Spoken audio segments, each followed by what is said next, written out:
Hi welcome back to S academy AP POLYCET 2024 మనం exam రాయడం జరిగింది. తర్వాత మనకు రిజల్ట్ వచ్చినాయి, ర్యాంక్ కార్డ్ కూడా వచ్చింది, మనకు ఇవన్నీ జరిగినాయి.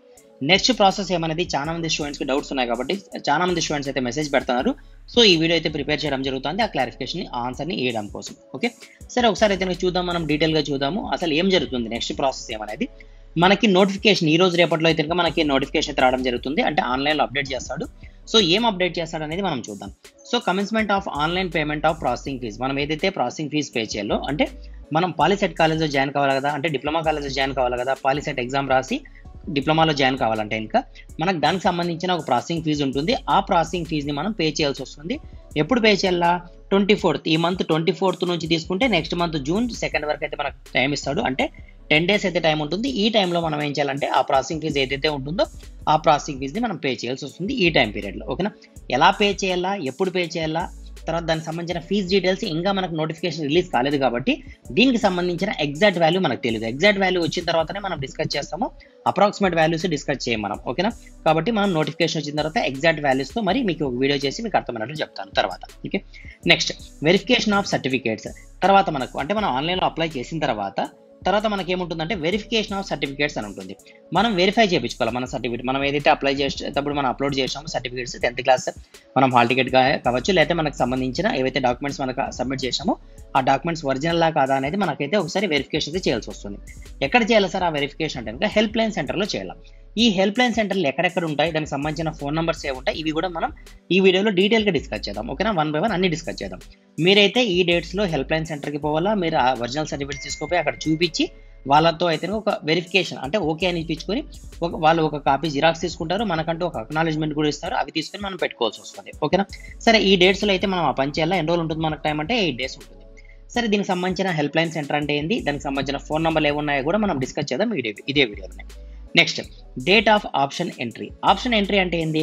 సో మనమైతే ఇప్పుడు ఎగ్జామ్ రాసినాము, తర్వాత రిజల్ట్ వచ్చింది, మనకి ర్యాంక్ కార్డ్ వచ్చింది, అంత బాగానే ఉంది, దానికి సంబంధించిన ఫీజు కూడా పే చేసినాము, హెల్ప్ లైన్ సెంటర్పై సర్టిఫికేట్ కూడా వెరిఫై చేసుకున్నాము. ఇప్పుడు నెక్స్ట్ మనము ఏ బ్రాంచ్ తీసుకోవాలా, బ్రాంచ్ ఏది తీసుకోవాలా, కాలేజ్ ఏది తీసుకోవాలా అనేది మనం ఇంకా డిసైడ్ కాలేదు కదా. సో మనం అంటూ ఒక ఆప్షన్స్ ఇవ్వాల్సి వస్తుంది, అంటే నేను ఏ బ్రాంచ్ తీసుకోవాలా, ఏ కాలేజ్ తీసుకోవాలా అనేది ప్రియారిటీ బేస్ పైన, అంటే ఆప్షన్ 1, ఆప్షన్ 2, ఆప్షన్ 3లా ఆప్షన్స్ అయితే ఇవ్వాల్సి వస్తుంది. సో ఆప్షన్స్ ఎలా ఇస్తాం మనం అంటే కనుక మనకంటూ ఒక లింక్ ఓపెన్ అవుతుంది మన వెబ్సైట్లో, అఫీషియల్ వెబ్సైట్లో. ఆ లింక్ ద్వారా మనం అయితే ఆప్షన్స్ ఇవ్వాల్సి వస్తుంది. ఎప్పుడు ఇవ్వాలి ఆప్షన్స్? సో ఆ డేట్సే మనకి ఇవ్వడం జరిగింది, మే 31st నుంచి జూన్ 5th వరకు అయితే. అది కూడా మనకి 6 days మాత్రమే ఇస్తాడు. ఆ 6 daysలోనే మనం అప్లై చేసుకోవాలి, అంటే ఈ స్లాట్స్ అన్ని మనం బుక్ చేసుకోవాలి.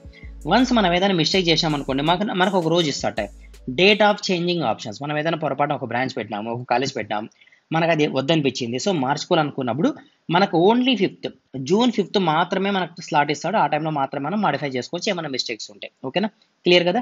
Next date of release of seat allotment. మనం ఆప్షన్స్ ఇచ్చిన తర్వాత అంటే ఇక్కడ మనకి ఎలా ఉంటుందంటే చాలా మంది స్టూడెంట్స్ కౌన్సిలింగ్ పోతాం కదా వెరిఫికేషన్ ఆఫ్ సర్టిఫికేట్స్కి, ఆ రోజు మనకి బ్రాంచ్ ఏదో కాలేజ్ ఏదో మనకు అలాట్ అవుతుందేమో అనుకుంటారు. అలా అలాట్ కాదు. మనం ఫస్ట్ స్టేజ్ ఎగ్జామ్ రాసినాం, తర్వాత రిజల్ట్ వచ్చింది, ర్యాంక్ కార్డ్ వచ్చింది, తర్వాత మనం ప్రాసెసింగ్ ఫీజు కడతాం, తర్వాత వెరిఫికేషన్ కోసం హెల్ప్ లైన్ సెంటర్కి పోయి మన డాక్యుమెంట్స్ మాత్రమే వెరిఫై చేయించుకుంటాము, తర్వాత ఆప్షన్స్ ఇస్తాము. ఆప్షన్స్ ఏమైనా చేంజ్ చేసుకోవాలంటే మరీ డేట్ ఇచ్చినాడు.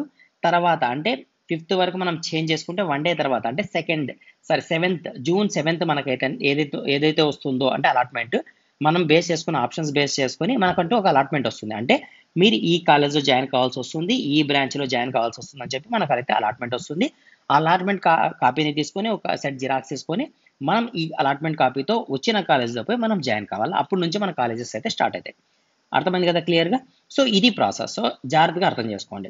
సరే, మనకి దీంట్లో వచ్చే డౌట్స్ ఏమున్నాయంటే కనుక ఇక్కడ జనరల్గా మనకు వచ్చే డౌట్స్ ఏమంటే సార్ ఫీజు ఎంత సార్ అనేది మనకి కామన్గా వచ్చే డౌట్. దీనికి సంబంధించిన ప్రాసెసింగ్ ఫీజు ఎంత ఉంటుంది, కాలేజ్ ఫీజు ఎంత ఉంటుంది, ఇవన్నీ మనకు వచ్చే డౌట్స్. తర్వాత అదేవిధంగా బెస్ట్ కాలేజ్ ఏది అనేది కూడా చాలా మంది అడుగుతానే డౌట్స్. తర్వాత బెస్ట్ కోర్స్ ఏది కూడా మనకి అడుగుతానే చాలా మంది అడుగుతానే డౌట్. ఓకేనా, సో దీనికి సంబంధించి చూస్తే ఫీజెస్ అనేది అంటే ఆ ఫీజెస్ ఫర్ ఎగ్జాంపుల్ మీరు కాలేజ్ ఫీజు అడుగుతున్నారు అనుకోండి, దానికి సంబంధించి నేను ఆల్రెడీ ఒక వీడియో అయితే ప్రిపేర్ చేయడం జరిగింది. కాలేజ్ ఆ వీడియో చూడండి. మీరు కాలేజ్ సంబంధించిన బ్రోచర్స్ ఉంటే అక్కడ మీరు ఆ కాలేజీ దానికి సంబంధించిన ఫీ స్ట్రక్చర్ కూడా ఉంటుంది బ్రాంచ్ వైజ్, కాబట్టి మీకు అర్థమవుతుంది ఫీ స్ట్రక్చర్ అనేది.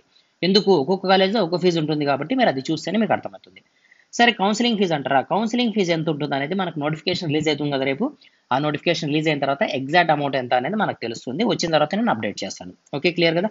తర్వాత బెస్ట్ కాలేజ్ ఏది, మీరు 10th క్లాస్ తర్వాత బయటకు వస్తున్నారు, అంటే 10th మాత్రమే మీది కంప్లీట్ అయిపోయి బయటకు వస్తున్నారు కాబట్టి నా ప్రియారిటీ అంటే నేను ఇచ్చే అడ్వైస్ ప్రకారంగా మీరు నియర్ బై ఉన్న కాలేజ్లోనే జాయిన్ కాండి. ఎందుకంటే ఒకవేళ మీరు చూస్తున్నది స్టూడెంట్ కావచ్చు, పేరెంట్ కావచ్చు. మీరు పేరెంట్ అయితే కనుక స్టూడెంట్ని అంటే మీ అబ్బాయిని కానీ పాపని కానీ మీరు నియర్ బైలో ఉన్న కాలేజ్లో మాత్రమే జాయిన్ చేయండి, దూరం కాలేజెస్ వద్దు. ఎందుకంటే ఇంకా 10th తర్వాత బయటకు వచ్చిన స్టూడెంట్స్ కాబట్టి వాళ్ళకి అంత మెచ్యూరిటీ ఉండదు కాబట్టి మీ నియర్ బైలో ఉంటే అంటే మీ అండర్లో ఉంటే కొంచెం బెటర్గా పర్ఫార్మెన్స్ చేసే ఛాన్సెస్ ఉంటాయి కాబట్టి బెటర్ మీకు దగ్గరలో ఉన్న కాలేజ్లోనే జాయిన్ చేయించుకోండి. ఇది నా అడ్వైస్ మాత్రమే. తర్వాత మీరు ఆలోచించి డెసిషన్ తీసుకోండి.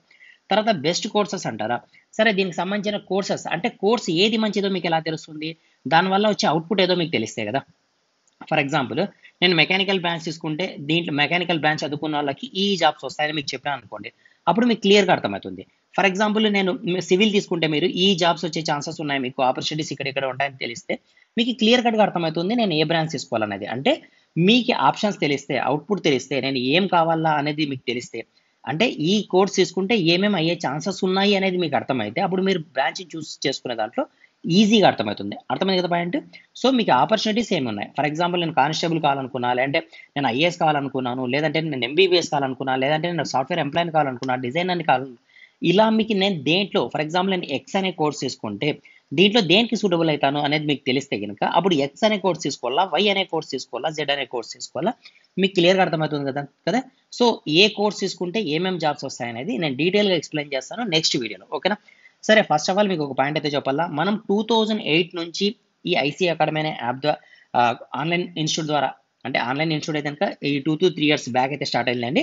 ఆఫ్లైన్ ద్వారా అంటే 2008 నుంచి అయితే కనుక ఆఫ్లైన్లో ఇన్స్టిట్యూట్ అయితే స్టార్ట్ చేయడం జరిగింది. అంటే 2008 నుంచి మనం అయితే సర్వీసెస్ ప్రొవైడ్ చేయడం జరుగుతుంది.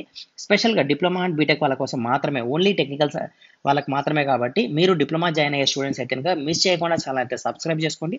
అదేవిధంగా మీ ఫ్రెండ్స్ కూడా షేర్ చేయండి. ఎందుకంటే డిప్లొమాకి సంబంధించిన ప్రతి అప్డేట్ కావచ్చు, ఎగ్జాక్ట్ అప్డేట్ కావచ్చు, ఇంపార్టెంట్ క్వశ్చన్స్ కావచ్చు, తర్వాత మీరు హాలిడేస్లో ఇప్పుడు మనకు టైం ఉంది కదా, ఎక్కువ టైం ఉంది కాలేజ్ అయినంత వరకు, ఈ టైంలో మనం ఏం చదువుకోవాలా, ఏమేమి చదువుకుంటే మనకి ఫస్ట్ ఇయర్లో యూజ్ అవుతుంది, హెల్ప్ అవుతుంది, అన్నీ కూడా మనకు ఈ ఛానల్ ద్వారా అయితే ఇంకా మీకు సపోర్ట్ చేయబడతాయి. అంటే మీకు దాని గురించి ఎక్స్ప్లెయిన్ చేయబడతాయి. కాబట్టి మీరు మిస్ చేయకుండా ఛానల్ అయితే సబ్స్క్రైబ్ చేసుకోండి, మీ ఫ్రెండ్స్ కూడా షేర్ చేయండి. డిప్లొమా బీటెక్ వాళ్ళకైతే ఇంకా మోస్ట్ ఇంపార్టెంట్ యూట్యూబ్ ఛానల్ ఏదైనా ఉందంటే కనుక అది ఇదొకటే అని మీరు అర్థం చేసుకోండి. ట్రై చేయండి, ఒకసారి వీడియోస్ అన్ని చూడండి, మీకే క్లియర్గా అర్థమవుతుంది. సో చాలా ఛానల్స్ ఉన్నాయి, మిమ్మల్ని కన్ఫ్యూజ్ చేస్తుంటాయి. కాబట్టి కన్ఫ్యూజ్ కాకుండా ఒక ఛానల్ని క్లియర్గా ఫాలో కాండి, మీకు నీట్గా అప్డేట్స్ అన్నీ వస్తాయి. కాబట్టి మిస్ కాకుండా ఛానల్ని సబ్స్క్రైబ్ చేసుకోండి. అదేవిధంగా ఒక చిన్న పాయింట్ అయితే మీకు చెప్పే మర్చిపోయినా, దీనికి సంబంధించిన అంటే డిప్లొమాలకు సంబంధించి స్పెషల్గా అయితే ఒక టెలిగ్రామ్ ఛానల్ కూడా ఉంది. దానికి సంబంధించిన లింక్ కూడా నేను డిస్క్రిప్షన్లో ఇస్తాను.